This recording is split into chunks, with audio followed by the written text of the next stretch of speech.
Welcome back. We continue to look at the race for U.S. Senate, currently held by Richard Blumenthal. Several Republicans are vying for the GOP nomination, and this week we talked to John Flynn, former House Minority Leader Themis Claridis, businessman Peter Lumaj, former Republican National Committee Representative Leora Levy, and landscaper Robert Hyde. And earlier we spoke with the fifth Republican candidate, John Flynn. So tell me a little bit about your career and background. Well, I started, I filed for the case for the seat 3.5 years ago, so we've put a lot of effort into it. We have a very large team working, and we're trying to do a national raise-up. We think the race is probably going to approach 100 million. Some of the races that just recently occurred were 500 million. And so why do you want to be a U.S. Senator? Well, I think I have a calling.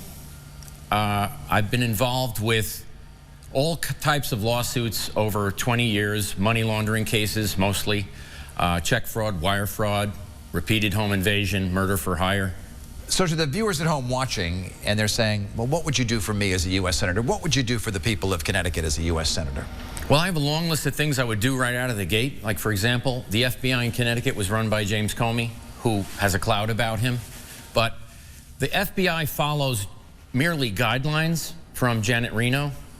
And the first thing I would do out of the gate is to make the Janet Reno FBI confidential informant guidelines a law.